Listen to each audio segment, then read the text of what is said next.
Yo, yo, yo, welcome back to Brain and Smooth TV. Back at you with another review. We got Power Book 2 Ghosts, Episode 8.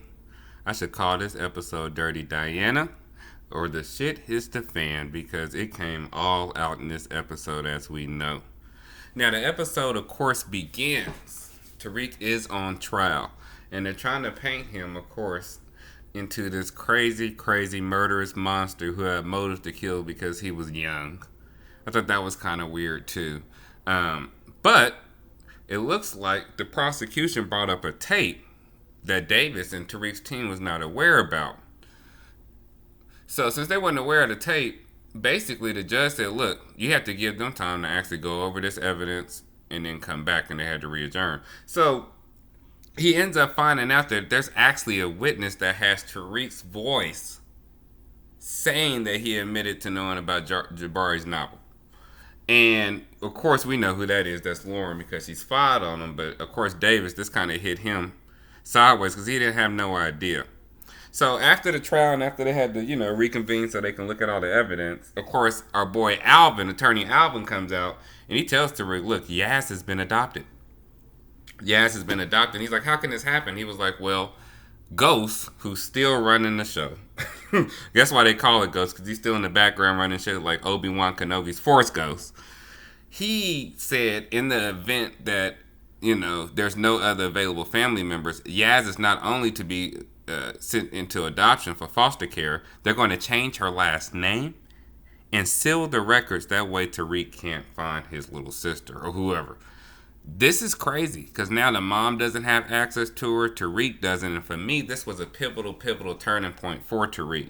Reason being, outside of school, Yas was his last goodness, his last attachment to something good.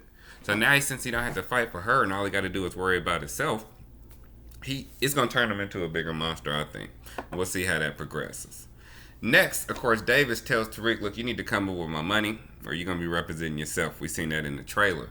So Tariq gets his crew together, Effie, Braden, and he actually gets with the Tejadas because they need money to pay Davis too, and say, look, we got to get this money, and the only way we going to be able to get it is rob the plug. And we know who the plug is, Dante / Mecca. So they get the crew together, and they come up with this plan to actually rob him. But what they going to do is frame GTG to make it seem like they did it, which all kind of made sense. And they even had some of the GTG people run in there, and hit the lick, it seemed like. So they end up hitting the lick, but during the course of this, a lot of shit happens. Number one, Drew ends up killing the head dude. I call him social media, Guapo, IG Guapo, Guap, because he just wanted revenge for what happened, when they had that scuffle with Zeke and them and his basketball crew. So he said he wanted to be the one to take him out. So Drew ends up taking out Guap. They end up hitting the stash, and they end up getting the stuff. Now, once Mecca gets wind of it, he sends Chef Assassin back to the apartment after they left and went to go see what happened.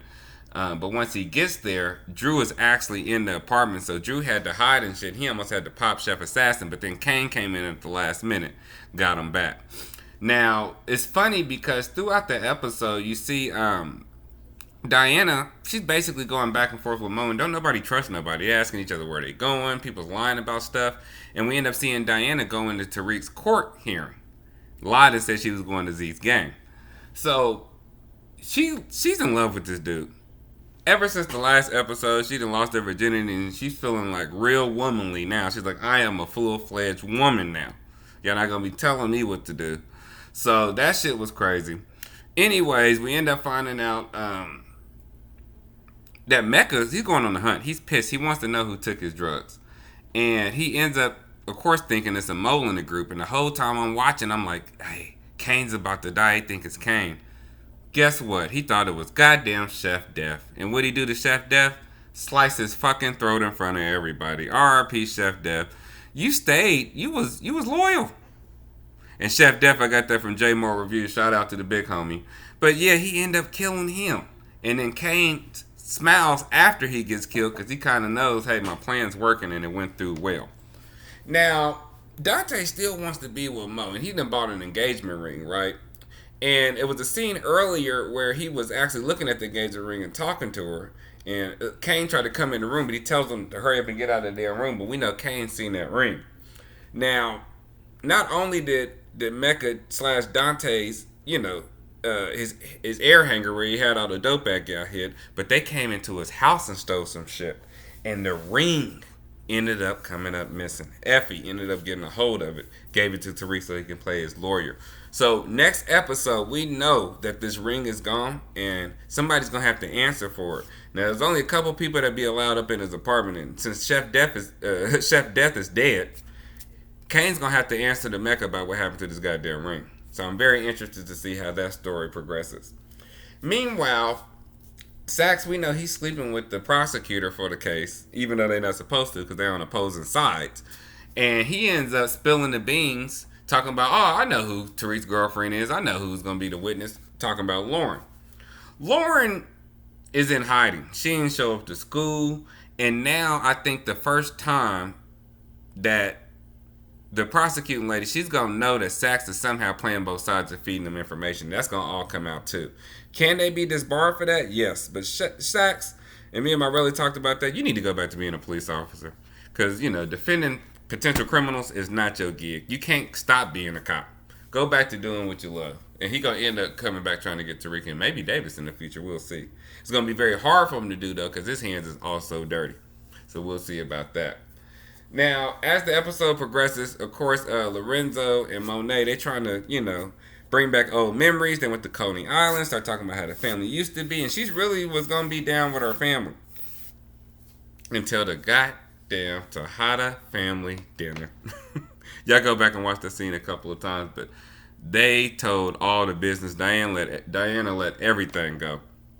Because Diana, early in the episode, she actually started doing some research. She went and called the hospital Zeke was born at. Found out the dude's 19 years old. Not 23. Found out that Monet is his mom.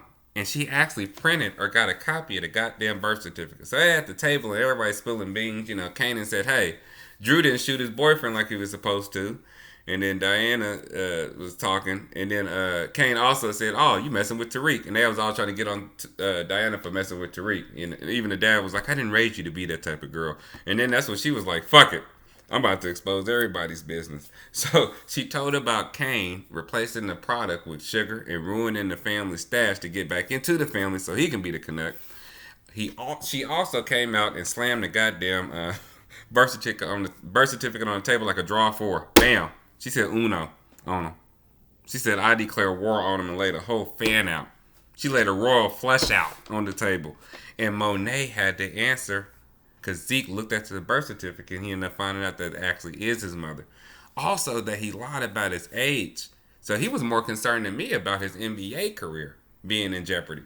Basically saying, look, I lied on my papers and they might not take me in the NBA. So in order for Zeke to go to the league, that can never get leaked, number one. And number two is they don't want to do that right now because he's getting ready to get drafted. So, crazy. Now, that's the title of the family dinner. I'm gonna jump around because this episode was crazy. Now, we all know that Professor Milgram ended up taking a stand in Lauren's place trying to protect her students, and Davis ate her ass up. Exposed her relationship with Detective Whitman, Zeke, goddamn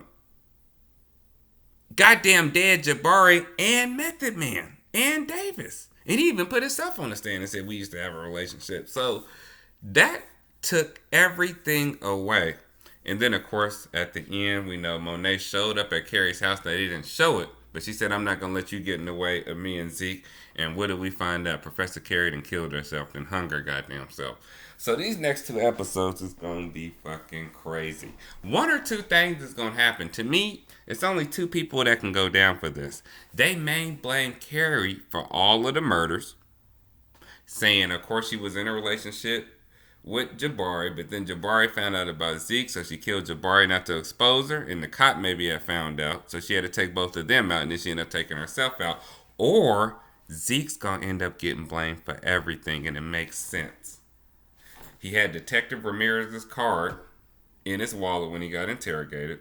We can say that the detective found out Um, well, we could say Jabari found out about their relationship and he loved Carrie, so he killed Jabari. And the detective also found out, so he killed the detective. And then to cover his tracks, since the last text message he received was from Z talking about, I need to talk to you, he can get blamed for all this and Tariq can end up getting off. So I'm very excited to see what's happening on this next episode. It's going to be crazy. Of course, I recorded it the day of, so I'm going to go back and watch it, get a few more details. So we're going to episode 9 and 10 and closing this season out. But Dirty Diana spilled all of the beans and she slammed that goddamn birth certificate on the table like the last domino. She said, domino, motherfucker. So don't forget to like and subscribe, and we'll be back with more. Peace.